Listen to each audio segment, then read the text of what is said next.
Okay, thanks, Matt. Yeah. So today we have Susan Graham, who is, Matt said, is going to give us some training relative to anti-harassment, and she'll explain more about that. I believe that we as a whole have a lot of integrity and pride in doing the right things. We plan our work to provide the best possible outcome for safety, quality, and efficiency, which we talk about on an everyday basis, and we plan ahead for that. And it's not by mistake that a lot of people, go by our jobs and say, wow, that was well done, well thought out, well executed. One of the things that I think a lot of us, including myself, struggles with is in our interaction with others, when a problem or something arises that's not going according to what our plan is to be, is we act and say things to each other before we think. How many times have any of you, and we've had many conversations about this, after something has been said, have said to yourself, boy, that wasn't the best thing to say. I could have done that better. And what I see is understanding the expectations, both legal and moral, in this respect, is very important in order for us to be able to pre-plan our communications and think about executing our communication the same way we do in executing our daily jobs. And that requires a lot. It requires education, which we're going to get some right now, and understanding.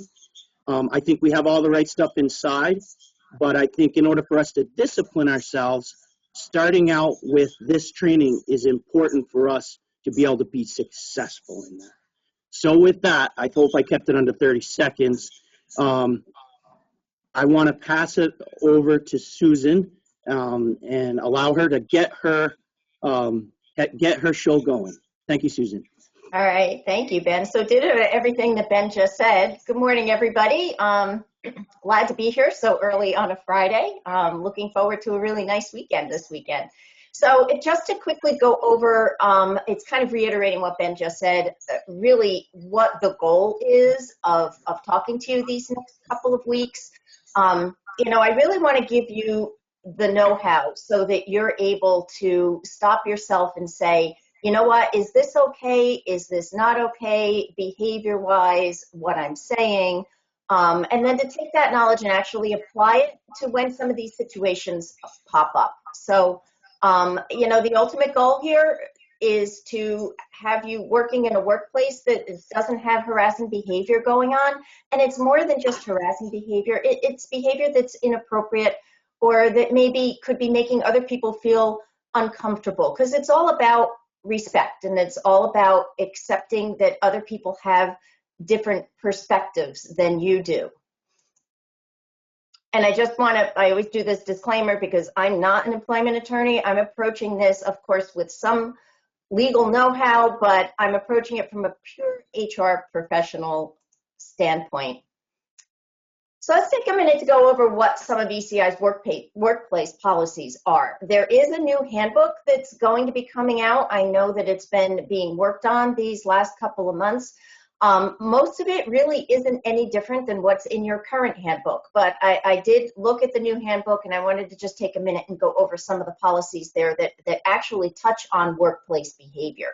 There's a section in there that talks about ECI's philosophy, and in that one, it's stating that you as employees should be looking and behaving professionally in the workplace.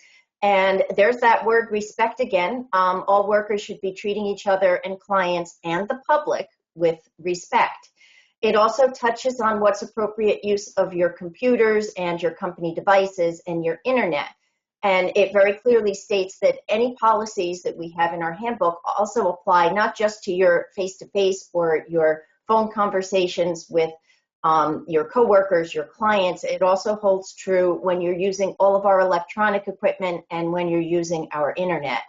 The non-discrimination and harassment policy, this one has been updated because the state of Vermont has become very, very specific with what should be in an anti-harassment policy and what companies need to be addressing. And It's very detailed. It actually defines what harassment is and provides a whole list of examples of what potentially harassing behavior would be. It also talks about reporting and how you go about reporting any instance of potential harassment. Talks about what's going to happen if you've been found to be engaging in any kind of harassing behavior. And it also is very, very clear that you as an employee are protected from any kind of retaliation because you have filed any kind of a complaint of harassment in the workplace. And then there's also a code of conduct in the handbook, and that's what's really setting the expectations for your behavior. It's very clear that it says strive to maintain a positive and professional image of ECI to our employees, our clients, vendors, subcontractors, and the public. And when we get a little bit more into what the state of Vermont is saying that their harassment law covers, it's not just covering you as employees, it extends out to your vendors and anyone that you come into contact with in the course of doing your job every day.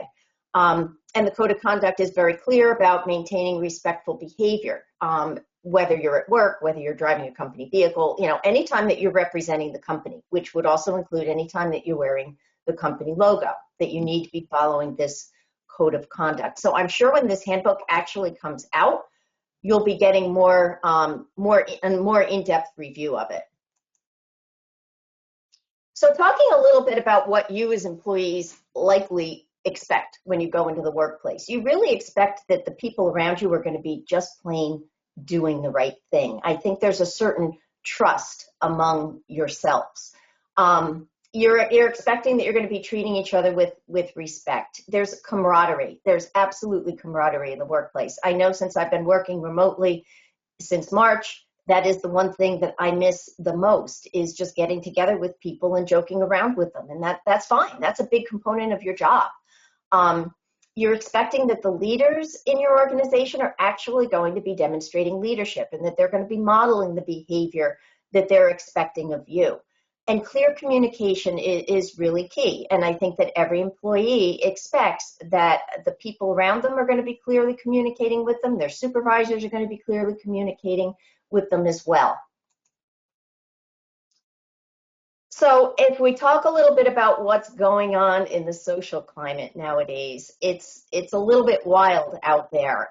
Taking a step back, one of the real pivotal moments has been the Me Too movement over the last couple of years, because what that's really brought to the forefront is some pretty egregious workplace behaviors. And it's been made very, very public. So when these things become public, it really empowers people to step up and say, you know what, this kind of behavior isn't okay. Whereas before, maybe some employees just kind of sat back and said, you know what, this is just the culture here. This is what it is. I want to keep my job, so I'm just gonna grin and bear it. Or more likely, they said, yeah, this is what the culture is, so I'm out of here. I'm going to go find another job. So now people are really feeling much more comfortable coming forward and saying, I'm not okay with this kind of behavior. You've got a lot of racial tension going on out there, the political and social polarization. I don't need to get into that. I mean, I could talk for an hour about some of these things, but I'm not going to. And the access to the social media is really kind of fueling the flames on the fire. It's keeping all of those things really going and going strong, and sometimes not in such a good way. You've got a lot more workforce diversity, and you might think, well, we live in Vermont, we're not very diverse, but in reality, we're not just talking racial and ethnic diversity. We are talking age diversity. We're going to talk a little bit about demographics and the different age groups that you've got in your workplace. You're talking about diversity of backgrounds, socioeconomic backgrounds, just the kind of households that people come from, single family households, families where you have two parents and children, no children. There is a lot feeding into your workplace.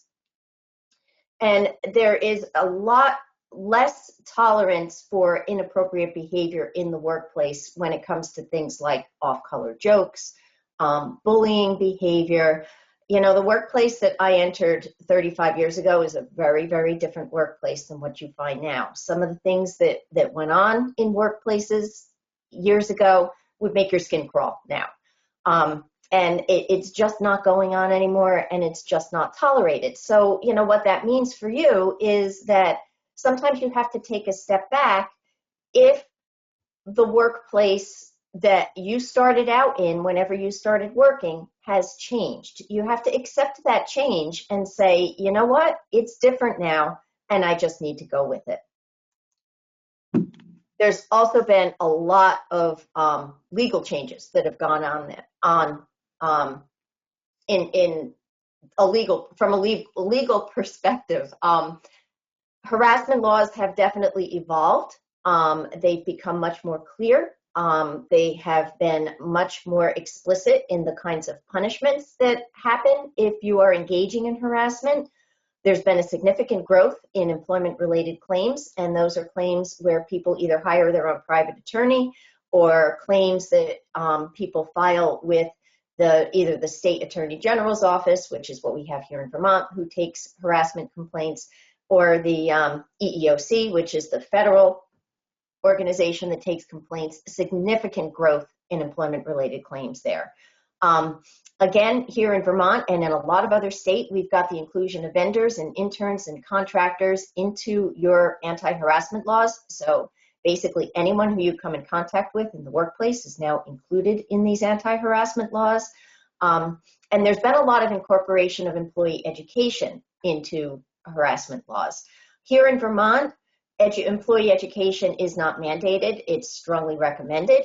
ECI, therefore, is not doing this education component because it has to. It's doing it because it wants to. And it's very committed to just making sure that everybody remembers that, hey, this is a place, this is a workplace where everybody should be feeling safe and where everybody should be respecting everybody else.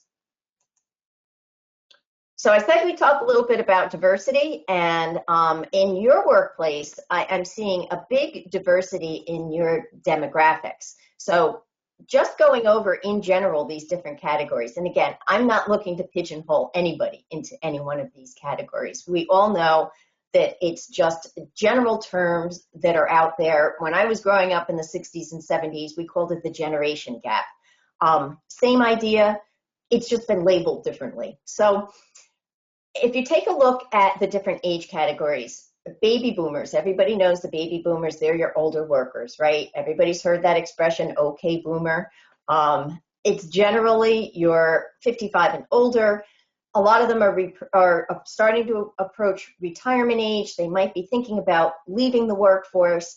I will mention that a lot of baby boomers are staying in the workforce way longer than they used to. It's not just assumed that people are going to retire when they're 65 anymore. A lot of them are staying in longer and longer. The baby boomers have a lot of work experience and a lot of work knowledge and a lot of workplace knowledge. As I mentioned before, very different workplaces when they entered. A lot of things that were going on there are just absolutely not acceptable now. So, you know, what we run across here is sometimes baby boomers are thinking, well, you know what's wrong with that kind of behavior? People have been behaving like this for years. Yeah, that's true. But when you look at the younger employees, you know, you get into your Gen Xers, which is generally the 39 to 54 category, you know, they bridge the gap between the baby boomers and the millennials. You know, the Gen Xers are very committed to their jobs. And again, they're starting to say, you know what, this behavior isn't the behavior that I've always seen in the workplace, and it's not okay. And then you get to your millennials. Those are the 23 to 38. I think millennials tend to get a little bit of a bad rap. I think that one of the big differences with the millennials is, you know, first of all, they have not worked generally in a workplace where there's inappropriate behavior going on. And if they see it, they're the ones that are the most likely to be calling people out on it. They're very committed to having a work-life balance. They like to get a certain fulfillment out of their work experience, as opposed to baby boomers. We were more likely to say, you know what, I'm really not so thrilled with my job, but I'm getting a paycheck, so I'm happy. The millennials are more likely to be saying, I'm not feeling okay in my workplace. I don't like it here. I'm not feeling fulfilled, so I'm going to go find another job. So again, there's a big difference in backgrounds and in mindset in your particular workplace. And now we've got that what they call Gen Z coming in too, which is your 22 years old and younger. And, you know, these are the ones that were practically born with a smart device in their hand. Very, very different workplace approaches. And if you take a look at the demographics within ECI, this is how it breaks out. You actually have a quarter of your workforce as baby boomers, which is a pretty good chunk. And if you combine that with your Gen Xers, that's roughly half of your workforce. So then you've got your millennials, which is a huge chunk of your workforce. It's, you know, 42% it's huge. So you can see where there could potentially be issues between your millennials and your Gen Z, which is pretty much 50% of your workplace, and your baby boomers, which is a quarter of your workplace. Because again, that the philosophies, the mindsets are very, very different. And I can see that this might be where some differences might be happening. And if you look at your male versus female, you are very male oriented, not surprising in the construction industry. It's not unusual. It's not anything the ECI is doing wrong by having so many men in the workforce. It's kind of the nature of your type of business, not at all unusual. But what it does mean is that, you know, if you're a male, you probably have to be a little bit more cognizant of not slipping into the pattern of, you know, for example, what's considered locker room talk, or, you know, just bantering back and forth with comments that maybe a female might be taking offense to. You have to be very cognizant of not slipping into that mode. And it's not just men dominating the numbers over the women. I've worked with organizations that were very heavily female oriented. And the men there have come out and said, well, I feel uncomfortable surrounded by all these women, the things that they talk about. You know, it's embarrassing what they talk about. So just so that you know, it goes both ways. So let's talk a little bit about what's illegal as far as discriminatory behavior versus what's just plain inappropriate. And we are going to be taking a lot of time focusing on that over the next couple of weeks. So I like to use this graphic. If you take a look at this line of fire, this limbo line, and think of everything above that line as your actually illegal behavior, that's what's going to get you into the most trouble. That's what could potentially lead to legal action. Everything below that is potentially unacceptable behavior. So if you've got a very low level of unacceptable behavior, you know, chances are you can take care of it, you can address it, you're really not getting close to that threshold of fire. But the higher that you get underneath that threshold, so the more inappropriate behavior that you have going on in a workplace, the closer that nose comes to that line of fire, and the more risk that you're taking of, wow, this is really getting out of hand. So what's really important to remember in the workplace is that any kind of inappropriate behavior really does need to be addressed at the onset, and it's really not going to be tolerated in your workplace because nobody wants it to get out of hand to the point where it could potentially become illegal. And for those of you who are visual, there are a lot of terms that I'm throwing around. Discrimination, harassment, discriminatory behavior, harassing behavior. So I kind of wanted to just break it out so that you can see how it all fits together. So illegal workplace discrimination actually involves treating an individual less favorably in any term or condition of employment based on a legally protected status. And the next slide is going to go over what a legally protected status actually is. So it's if you're treating somebody differently because they fall into one of those statuses. And then harassment is just one form of discrimination. And sexual harassment is one form of harassment. So maybe that will help kind of break it out for you when I'm throwing these terms around. So these are your protected classes. You can see there are a lot of them: race, color, ethnicity, gender, religion, so forth, so on. Some of them are protected under federal law, some of them are protected under state law, a lot of them are protected under both. Some of the ones that are specific to Vermont, sexual orientation or identity and gender identity. Most states have protections for those classifications. Not all do. Crime victims, if you are a victim of a crime, you actually are considered a member of a protected class. So you can see that Vermont has a lot of protections out there. So if there's anything inappropriate going on in the workplace, say for example, any off-color jokes, and they're geared towards members of any of these protected classes, that's where you start getting to that line of fire and crossing that threshold into the realm of that's illegal behavior. If you have off-color jokes going on because somebody's having a bad hair day, that's not a member of a protected class. So, it might not be particularly appropriate, but it's not going to cross that threshold into illegal. Where it becomes illegal is when the behavior is geared towards someone who is a member of one of these protected classes.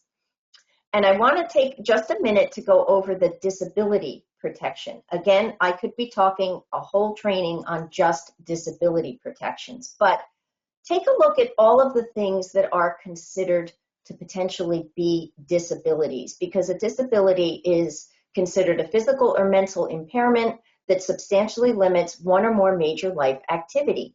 And you can see that so many of these things that are considered disabilities, you can't tell by looking at somebody that they've got this particular disability. You can't tell that somebody has diabetes or mental illness or that they have cancer, or maybe that they've got a learning disability. You can't see it. And I starred alcoholism and drug addiction because, yeah, they're considered a disability, but I just wanted to put out there that you're not protected for using alcohol or drugs in the workplace. It's only if you are not using in the workplace, but you're in recovery. That's considered a disability. So, off-color jokes that are geared towards, someone who maybe is struggling with an alcohol addiction. If you could have someone in the workplace saying, you don't know this about me, but I'm an alcoholic and I've been clean for 10 years. But what you just said is a little bit of a problem. I'm taking offense to that because you have no idea what I've been through.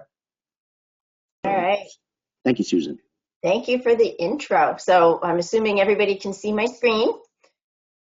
Just my typical disclaimer that I am not an attorney, so I'm not giving legal advice. I was hoping for some questions from last week, but apparently we didn't get any. But just so that you know, if you do have questions on this, let Matt or Ben know after the presentation, and they will be conglomerating them and presenting to me at the beginning of next week's session. So just want to let you know I am available to answer questions for you. So we're going to focus a little bit more today on what's actually considered illegal workplace harassment. And you'll see that the line between what's illegal and what's just plain inappropriate isn't really clear. It can get kind of fuzzy. So we're going to be talking about that in a little bit more detail. So to actually define what illegal harassment is, it's unwelcome conduct, and it has to be based on a protected status. So for those of you who were here last week, if you remember those circles that were on that one slide of all of those different protected statuses, the harassment has to be geared towards a member of one of those protected statuses. It also has to meet a threshold that's called severe and pervasive. And it has to be severe and pervasive enough that it actually creates what's considered an intimidating, a hostile, or an abusive work environment, which isn't always abundantly clear. But these are just some examples of actions and words in the workplace that would be considered harassing. What a joke that you're sick all the time. What's your problem anyway? As we talked about last week, disability is a protected class. There could be someone that you're joking around with who actually does have some sort of a disability, and ECI is making a reasonable accommodation for them so that maybe they're missing some work time. And you don't know that because that's confidential information. I wonder if the Muslim guy is going to want to pray at the work site. That one's pretty obvious. Hey, thanks, baby. I think any kind of a terminology like baby, babe, hun, sweetheart, And I know sometimes it's said very innocently, but still, it's the kind of language that, 10, 15, 20 years ago was thrown around in the workplace quite a bit. And now it has definitely become off limits. Women don't have what it takes to do this job. We talked last week about how top heavy you are on men at ECI. And I think sometimes it's easy to just joke around with some of your female coworkers about things like this. And, in reality, maybe they are taking it as lighthearted and it's not bothering them. But then again, maybe it is. You don't always know. You need to retire, old man. You're old school. Again, it could be innocent bantering, but it could also cross that threshold if it isn't well received on the other end. And you just don't always know how well received it is, because not everybody is comfortable coming out and saying, hey, you know what, that's enough. I'm really tired of hearing this. And the harassing behavior can take place really almost in any different format. It can take place verbally, obviously when you're talking to people, when you're talking to them on the phone, if you're on a Zoom call or whatever this platform is we're using, GoToMeeting, it can take place there. So much of what we do in the workplace now is written. You've got a lot of emails and texting going on back and forth. You've even got social media posts on your own social media. And yes, workplace harassment can take place over your personal social media. Body language, if we go back a minute to that picture, right? The body language here, look at the look on her face. She doesn't look like she's exactly welcoming that hand on her shoulder, right? So, you have to be perceptive of how other people around you, what their body language is. And you also have to be careful of what your body language is around them. That kind of suggestive glance to someone, that could be considered harassing behavior. And, typically you think of harassment as sexual harassment and a male is harassing a female. But in reality, it can be any interaction that takes place in the workplace. And it doesn't even have to be employee to employee. As we talked about a little bit last week, it can be employee to client, employee to vendor, client to employee, vendor to employee. And, it can also be a female to male or a female to female or a male to male interaction.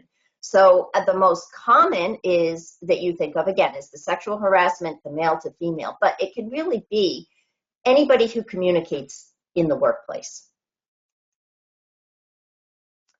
And most commonly, again, you're thinking that it can happen in the office, it can happen at a work site, but it can also happen off-site. It can happen at company-sponsored events, for example, a company picnic or a holiday party.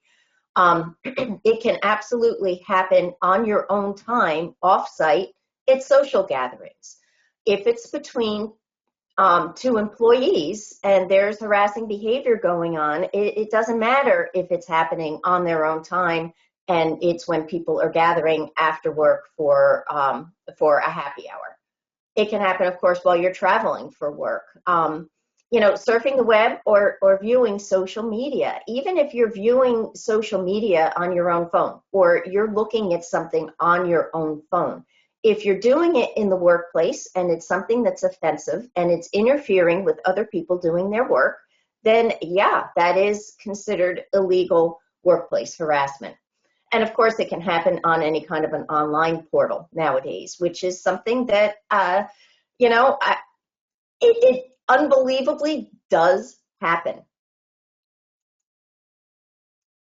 So again, it has to be based on one of those protected statuses, and examples of what could potentially be illegal behavior would be, derogatory statements, some of the examples we gave before, any kind of jokes, ridicule, anything that's slanderous to one of those protected classes, offensive text or pictures. Again, those of you who are over the age of 50 in the workplace, you have probably seen some pretty offensive things hanging up on people's office walls and cubicles. It used to be acceptable. It's not anymore. Any kind of intimidating behavior, And, basically anything that would interfere with somebody doing their job. So it could be bantering back and forth between two coworkers, and there's a third person who overhears it, and it's disrupting them. It's disrupting, it's offensive. That could be considered illegal harassment. Again, if it's based on one of those protected statuses. Obviously, unwelcome sexual behavior, that kind of goes without say, and any kind of physical assaults or threats. Pretty common sense there. So what it doesn't include, again, unless it's based on one of those protected statuses, it doesn't include, well, my boss is really looking over my shoulder all the time. That's not considered illegal workplace harassment. I think that term harassment gets thrown around a lot, but you have to remember that unless it's based on one of those protected statuses, it's not actual illegal harassment. It could absolutely be inappropriate, but it's not necessarily illegal. So just because your supervisor is kind of riding you to get a job done, that doesn't mean that that's harassment. Disagreement with your coworker or remarks that somebody else says to you that you don't necessarily agree with.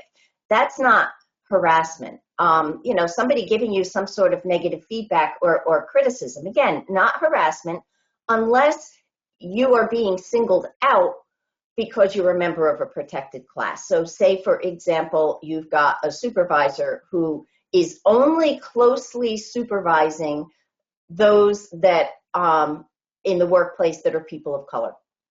That would definitely be a problem. Any kind of unflattering comments, if somebody comes up to you and says, you are having a really bad hair day, that's not illegal. It might not be appropriate. It might just be a joke, but it certainly does not rise to that level of being illegal because there's no protected status there. We all have bad hair days. So let's dig a little bit deeper into what sexual harassment actually is. This is the one that gets so much attention in the press, particularly following some really, really high-profile cases that kind of spurred on the Me Too movement. So you've got two different kinds of sexual harassment. You've got quid pro quo. That's a term that we've all become quite familiar with. And basically what that means is this for that. So it means that someone in the workplace is saying, I'm going to give you a particular work benefit if you submit to my unwelcome sexual conduct. So that one is really pretty clear cut. But the hostile work environment is where it starts getting kind of fuzzy, because hostile work environment means that there's unwelcome sexual conduct, and that unwelcome conduct or those unwelcome comments have to unreasonably interfere with a person's work or create an offensive, intimidating work environment. Well, what does all of that mean? So in order to be considered a hostile work environment, the conduct has to be severe, which we all know is defined as very great or intense.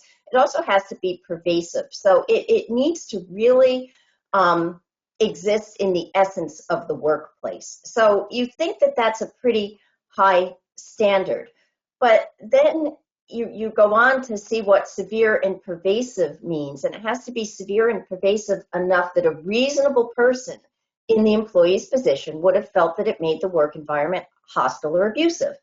Well, what's the definition of a reasonable person, right? I think I'm a reasonable person. You probably think you're a reasonable person, but our two thresholds for what's appropriate could be very, very different. So it's really not at all clear, because we don't really know what a reasonable person is, right? So you can see how it's not abundantly clear what would be considered a hostile work environment, and everybody's perceptions are going to be a little bit different. So just to give you some examples of what could turn into a hostile work environment, if you've got an employee who is pretty persistently sharing some sort of inappropriate sexually oriented jokes. Again, you notice the word continuously. One joke, one off-color joke probably wouldn't rise to the threshold of illegal. That doesn't mean that it's appropriate in your workplace, however, because ECI's threshold is well below what would qualify as illegal. Here's an example of your quid pro quo. I'll give you a pay raise if you engage in a sexual relationship with me. Again, pretty cut and dry. Another quid pro quo, if you've got an employee who isn't picked for a supervisory position because they're not going to sleep with their manager. Here we get more into that threshold again. The employee gives another employee an unwelcome pat on the butt for good luck in a new position. Generally touching in the workplace, think back to that picture with the hand on the shoulder, and the look on that employee's face. Any kind of touching in the workplace nowadays, other than what we used to do, the handshake, right, which none of us are doing right now, it's generally not acceptable, and I wouldn't try it because it's not going to be very well received. So I would say that would be one of those actions that shouldn't happen in the workplace anymore. Again, the employee sharing a sexually explicit photo on their phone. So they don't even have to be sharing it with you as the employee. They could be sharing it with another employee, but you're there working right next to them. You hear what's going on. You see what's going on. It's making you uncomfortable. That could be, that would definitely be a hostile work environment.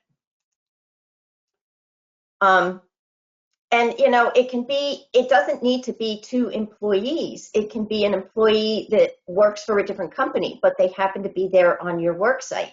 So maybe you've got an example would be somebody who works for someone other than ECI, but they are there, they're on your work site, and they're constantly berating one of your coworkers because of their sexual orientation.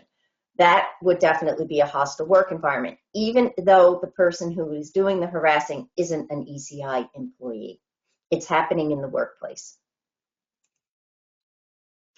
So when we talk about what Vermont says is illegal, and what Vermont says that employers need to do, I just wanted to go over that because Vermont is fairly stringent compared to other states. Some states really don't even have their own sexual harassment laws. They just follow the federal laws.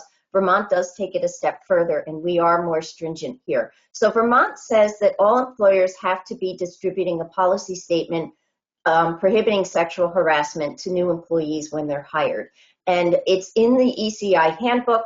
I have recommended that actually be pulled out and be distributed to all new employees and gone over as part of their onboarding process. So everybody's abundantly clear of what's acceptable and what isn't acceptable and what their rights are and what they need to do if they want to report some sort of harassing behavior.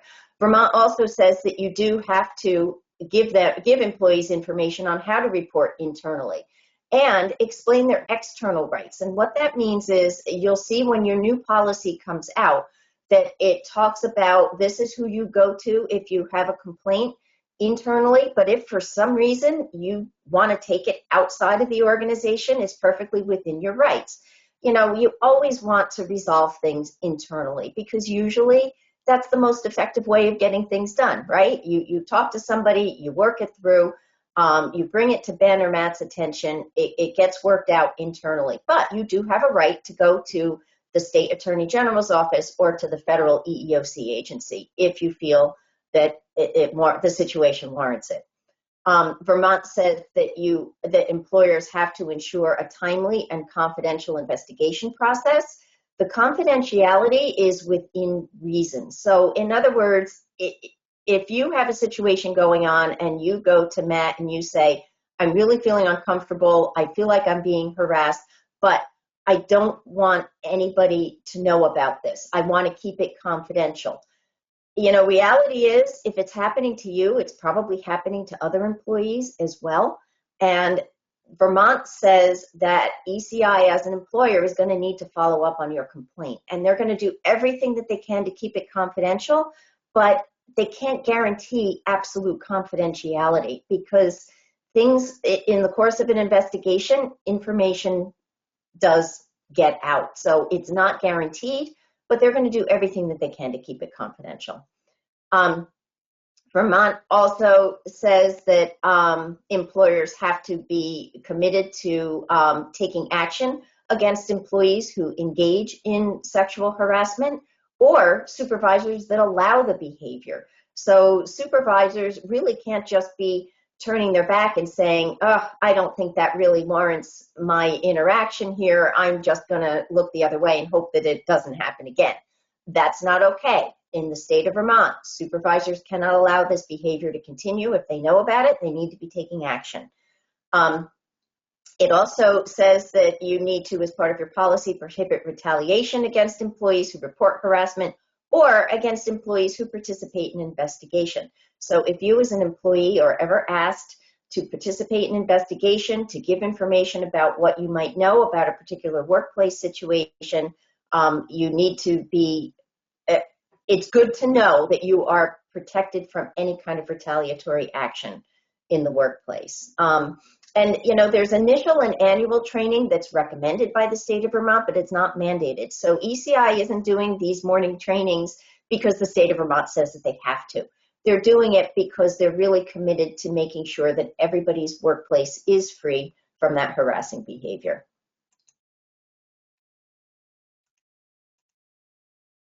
So in 2018, just so that you know, we've discussed this already, those protections have been extended to anybody that a worker interacts with in the workplace. So that would be anybody who's hired to perform work or services, that would be your vendors, or anybody else from other companies that might be working on your work site, anybody who might be considered an independent contractor. They all fall under the umbrella of your anti-harassment policy. So just to talk a little bit more about what retaliation is, you know, again, it can be, retaliation can happen against anybody who has come forward with any kind of a complaint, or anybody who has participated in a harassment investigation. And retaliation would be basically any kind of adverse action towards an employee who is in one of those situations. And that could include, you know, poor performance reviews, singling them out for closer work scrutiny, as we talked a little bit about before, not giving somebody a promotion. It could be you know, a whole range of issues, and that's not okay. It is illegal. It is prohibited under ECI's policy. So again, you don't have to worry about any kind of retaliation if you do feel that you need to come forward with a situation. I think we kind of, for the sake of time, I'm not going to go through these in too much. I already mentioned them a couple of minutes ago. What I did want to mention here, and this is a kind of an important piece, is again, when you get that harassment policy, the ECI's policy specifically says that the same rules for the sexual harassment policy also apply to all forms of discriminatory harassment. So again, think of what discriminatory harassment is. It's harassment in the workplace that is geared towards one of those protected classes. So all the rules that we just talked about for sexual harassment, the no retaliation, this is how you report a scenario. We are going to investigate it promptly. You are entitled to a prompt investigation. That applies for any kind of harassing behavior that's taking in the workplace, not just sexual harassment. Okay, good. So, welcome everybody. Good morning. Thank you for the intro again. So today, we're on week 3. Thanks for taking the time to listen to me these past 3 weeks. So today, hold on one second here because I'm just moving something around. Okay. So today we're going to be talking a little bit about what you as employees can be doing to help to contribute to a work environment that's free from harassing behavior. I think this slide pretty much just says it all, that if you behave in a way that ECI reflects the values that ECI has, it reflects the values that are shown in their policies, there shouldn't be a problem. Professionalism is key, and ECI values is key. So really, I could stop right here, but of course I have 15 to 20 minutes, so I'm not going to. We're going to dig into this a little bit more deeply. I think that the key to a lot of this is just plain using common sense and being respectful when you're interacting with other people in the workplace. So remember that golden rule, right? You want to treat other people as you would be expected to be treated yourself.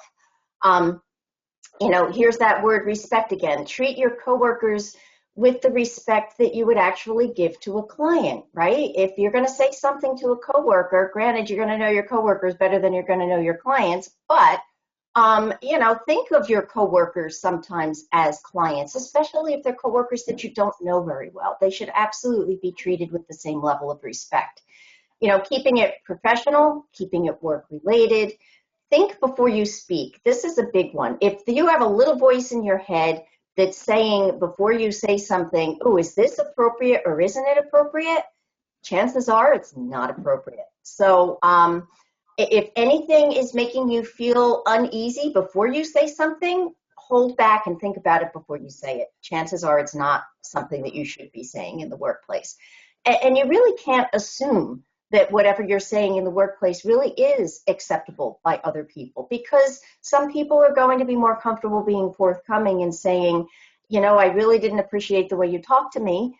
Other people are going to just keep it inside and they're not going to say anything. They're the people that don't want to create any waves. And you're just assuming because of their silence that they're okay with it. And we're going to talk about that a little bit more as well, because that makes it difficult if you don't come forward. But as we know, a lot of people don't. So you can't just automatically assume that the behavior that you're engaging in is okay with people that you're around every day. So I kind of like this one too. You teach people how to treat you by what you allow, what you stop, and what you reinforce. So when we're talking about the people, the silent ones who don't say anything and they don't create waves and they just kind of sit back and say, well, I guess this is just how it is around here. To those people, I think that it's really important that you remember that you don't have to put up with inappropriate behavior in the workplace.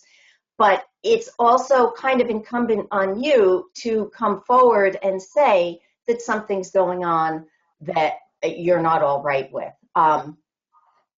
I think that part of preventing is just kind of keeping focused on the work at hand. If you've got a lot of time on your hands to be talking about things other than work-related issues, you might have a little bit too much time on your hands, right? Avoiding personal observations and comments. I'm not saying don't be nice and don't be social to people, but personal observations where you might be critical. I mentioned last week, you're having a bad hair day. You might look at somebody and say, oh, that outfit, I can't believe they're wearing that. Oh, look at the color of that shirt. That's terrible. It doesn't match their pants. Who cares? Keep it to yourself. It really doesn't matter. Keeping appropriate boundaries. We talked about physical boundaries. Those are a must. Touching in the workplace is just something that isn't acceptable anymore. Some people just like to keep up more personal boundaries as well. You always have people in the workplace who are more than willing to be sharing their personal lives. Others, maybe not so much. Just remember that not everybody is going to want to share. Don't instigate polarizing conversations. I'm not saying don't engage in polarizing conversations, because sometimes you have to. Polarizing conversations take place in the workplace all the time over things that you disagree on. You're not always going to disagree with people, but don't intentionally instigate them. If they come up because it's a workplace issue that you're not agreeing on, that's one thing. But if you know that there's somebody out there who has different political views than you, don't egg them on. No means no. This is really big. If, say, for example, you have an attraction to somebody in the workplace and you think, oh, okay, I'm going to ask that person out. And that person outright says no. You need to let it go. Don't keep going back to that person, because that's when it could cross that threshold into harassment. So, remember, if somebody says, no, don't engage in that behavior, or no, I'm not going to go out with you, you need to take it at face value and say, okay, I'm not going to push that anymore.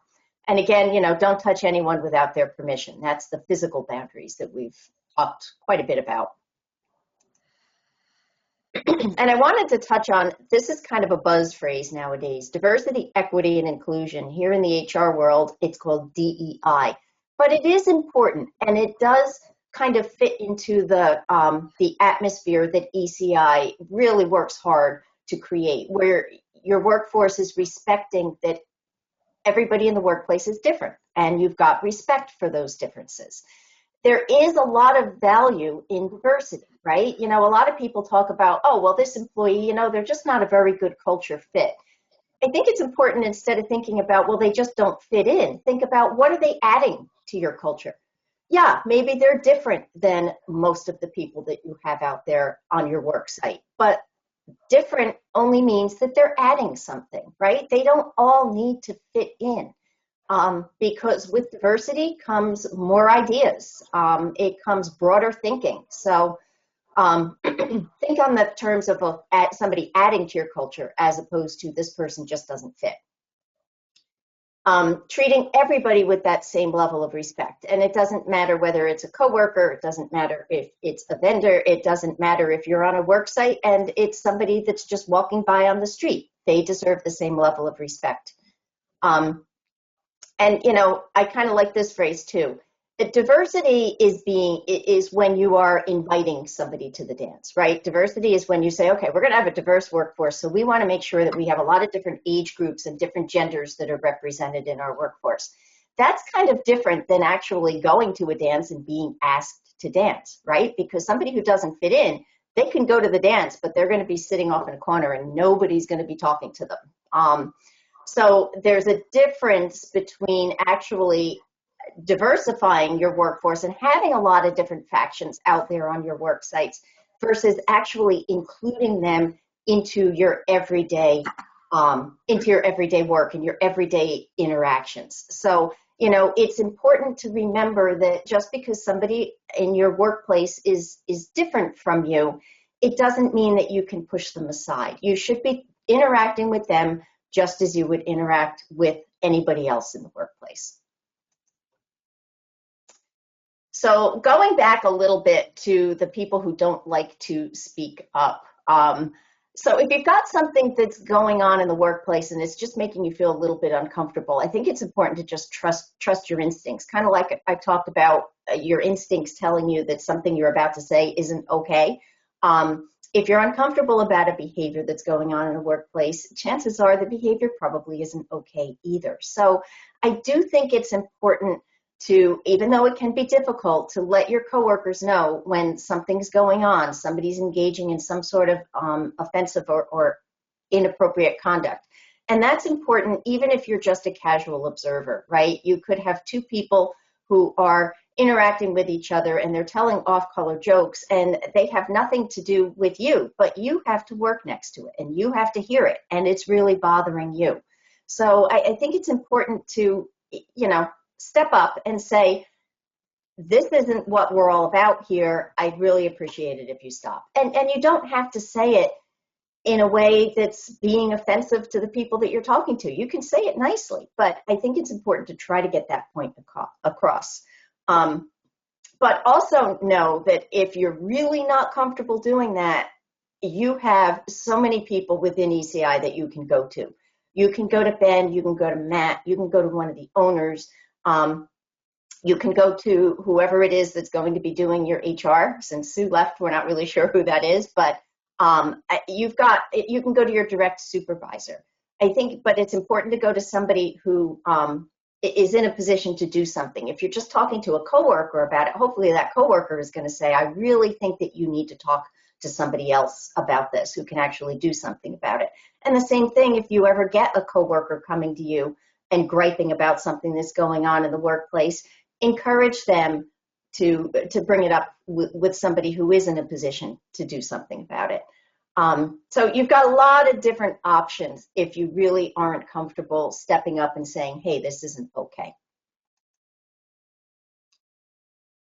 So if you do run across a situation where people are engaging in potentially harassing or even just plain inappropriate behavior, there are ways that you can diffuse the situation. And, you can, if you're coming up on a conversation, say, for example, the two people telling off-color jokes, you can kind of inject your way in there and totally change the subject, talk about something work-related, or, just kind of come between the two of them and start talking about something totally different so that the situation kind of goes away, at least in the moment.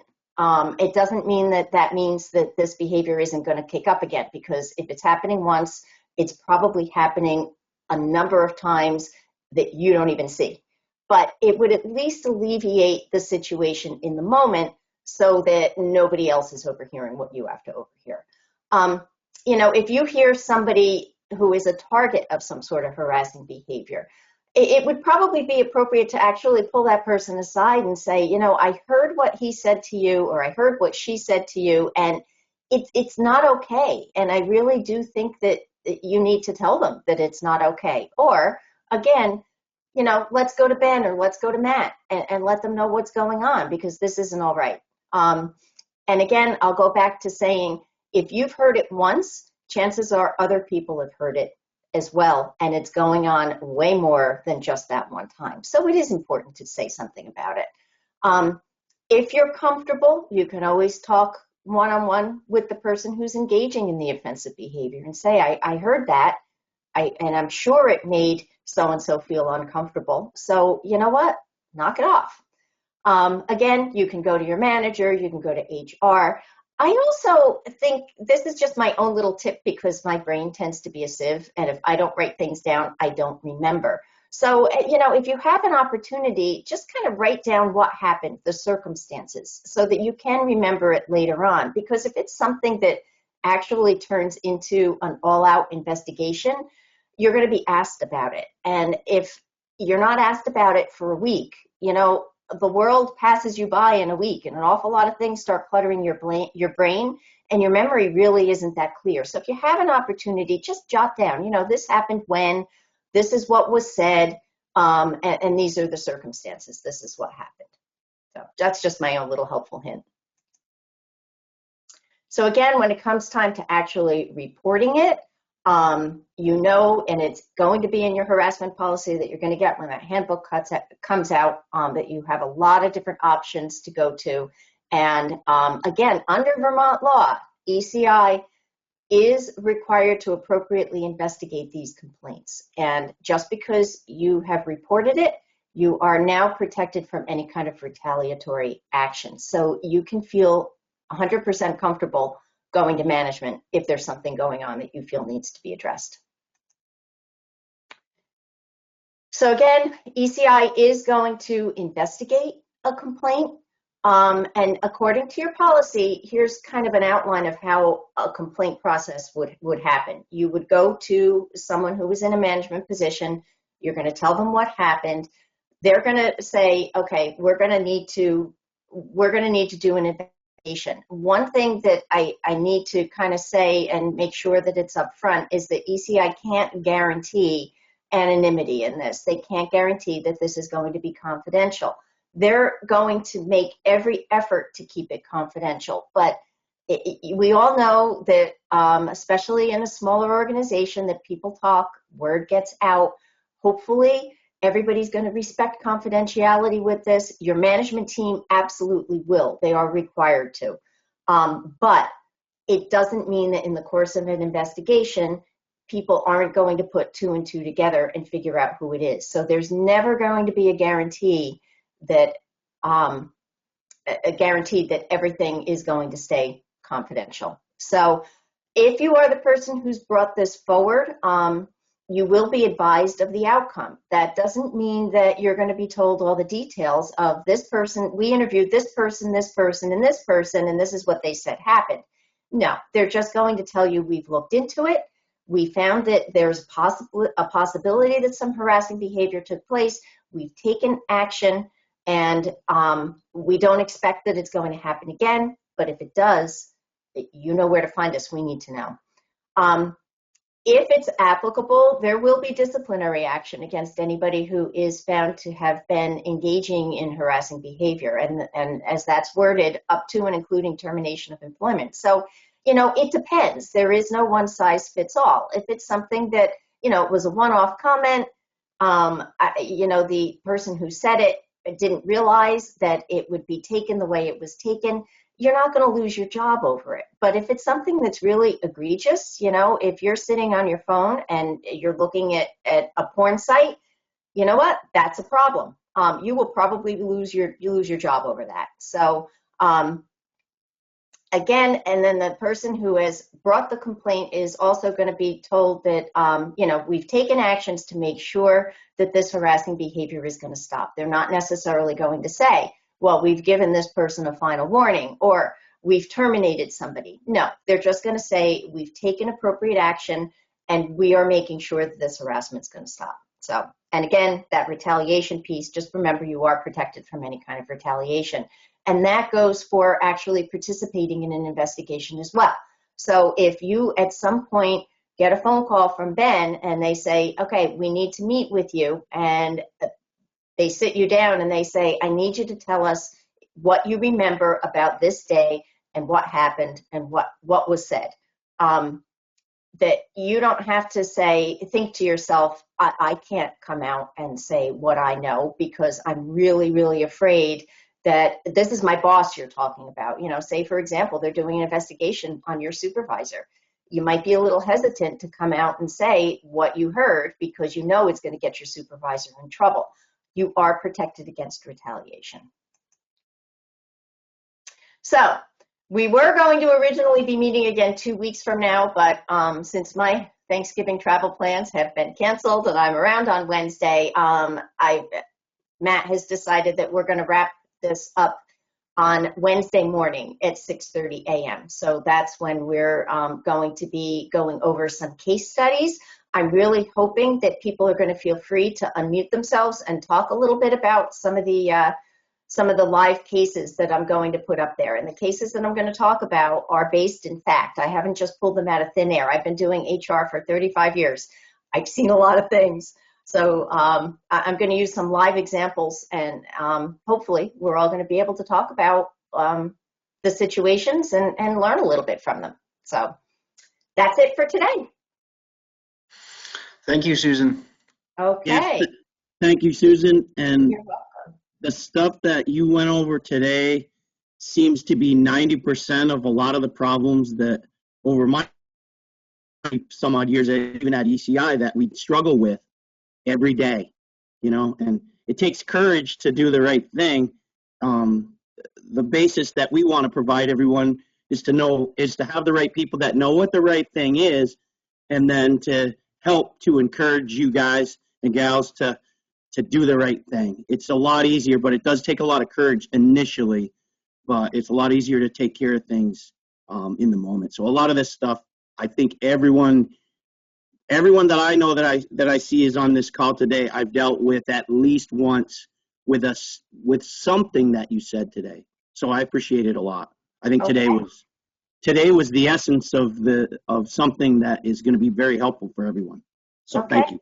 Good, you're welcome. And again, if anybody has any questions, feel free to let Matt or Ben know, and I'd be happy to address them. Okay, thank you very much. So today we're going to go over some case studies. So this is the opportunity for someone other than me to do some talking. So the first one, let's go over if this happens at a work site.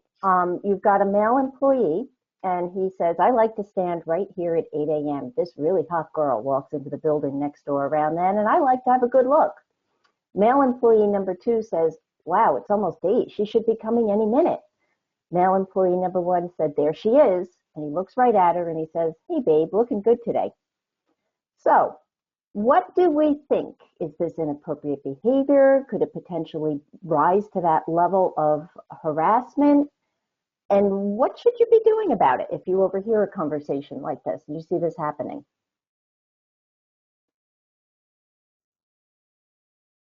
Do we have someone on the other end who's going to jump in and talk about it?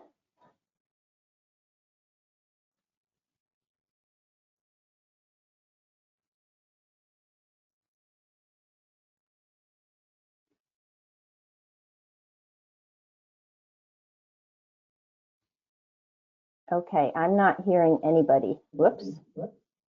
Can you guys hear me? Yeah, now I can hear you, but hold on a minute. Okay. I got to go back. Okay, there we go. Okay, sorry about that.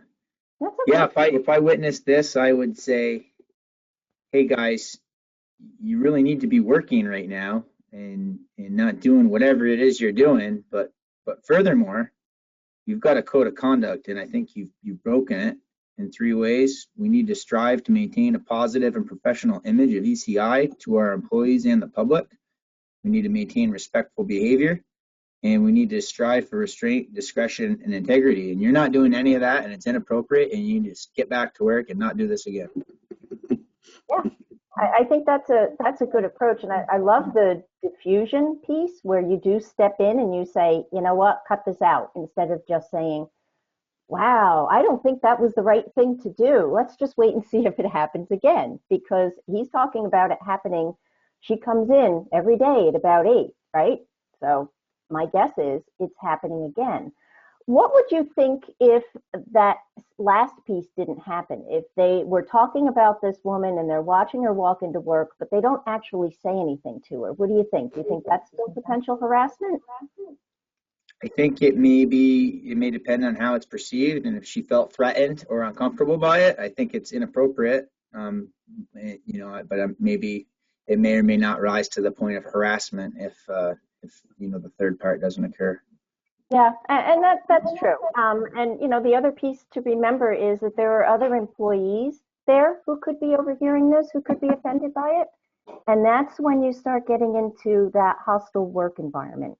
Right? If you've got other employees that hear that this is going on and they're saying, this is making it really uncomfortable for me to come to work because I have to listen to this every single morning.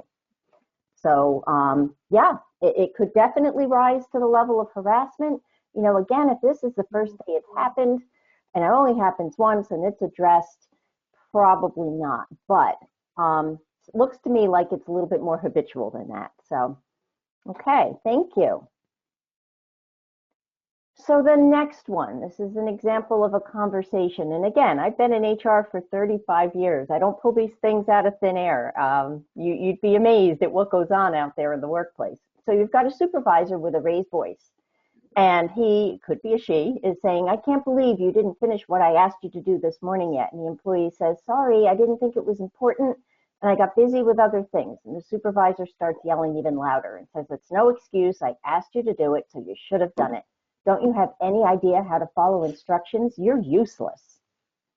So what do we think here? Do we think that this is inappropriate behavior, or do we think that it actually rises to that level of potential harassment? It comes off, I feel, inappropriate behavior. It comes that way as, being a directive as I didn't do exactly what was asked, but it didn't say that I had to do this first, second, or last.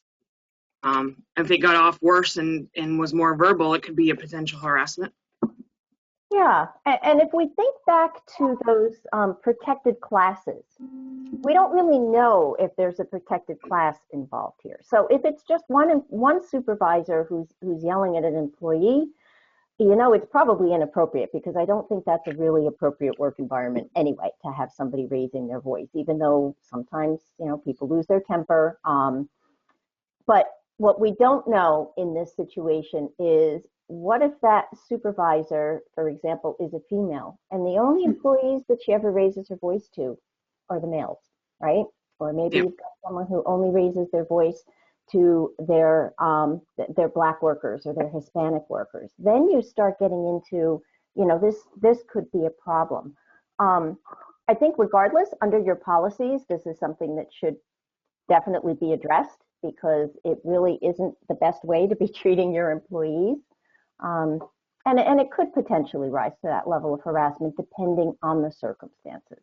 So, but again, if there are no protected classes involved there, it wouldn't be illegal, but it would absolutely be inappropriate.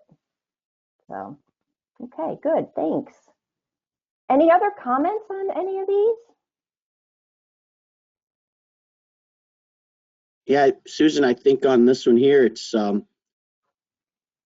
sometimes people single out certain people and treat them a certain way repetitively, like every day. They might pick on one person. So I didn't know if you had any, I know that's definitely inappropriate, but if they're not a protected class, it's probably not illegal, but does that cross a line on harassment when someone is singling someone out every single day and treating them maybe differently and inappropriately? Yeah, but it doesn't, as you said, it doesn't cross that illegal Right. threshold. So nobody could go to the Attorney General's office and file a complaint and say, I've been harassed at work. There's no, Right. no legal action there, but it's definitely something that should be addressed, and I'm sure would be addressed, because it does cross that lower threshold that Right. ECI has set for for its behavioral expectations. Thank you. Yeah, good point. Okay, so you're at work, you've got a female coworker who just mentions this to you in passing. She says, I'm getting really tired of the men around here assuming I can't do anything. Anytime I try to lift something or offer to do some of the heavier work, I'm told that's a man's job, not mine. What does everyone think I was hired to do anyway? Nothing but paperwork? So how would you respond if you had a coworker coming to you like this? What would you do? In this case, I probably would initially reinforce to the female here that she's definitely not above or below anybody. We don't have. She's not too good to do any work, and she's also not below doing any work. And I think we're all in that same boat all the time. I would reinforce maybe with her to not assume anything. Don't assume that somebody is trying to lend a hand only because she's a woman. We don't evaluate or value anybody more or less based on how much they could lift or how well they could run a machine or things like that. Right person, right skills, right time. I would reinforce those types of things. And then I guess I would probably maybe encourage her to stand up to herself with those individuals that she feels are treating her, maybe a little beyond, just a chivalry type manner. And then I think I would maybe also, if it were a repeat thing, maybe make sure to get with those individuals who are offending her and make sure they're aware that their actions, although maybe not a breaking any codes of conduct, but maybe taken in a way that is more towards a harassment level of perception.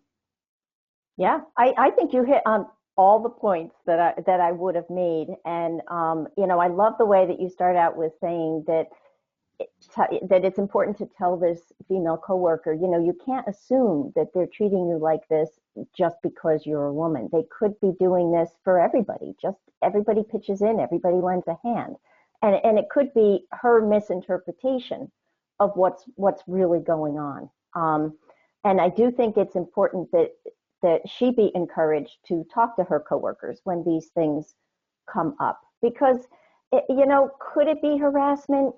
Could it not be harassment? We don't really know, because it's a very fuzzy line. But again, the important thing here is that it gets addressed and that it gets talked about, and everybody understands where the employee's coming from, where the misunderstandings may be happening, so that everybody's clear as to what they're expecting out of everybody else.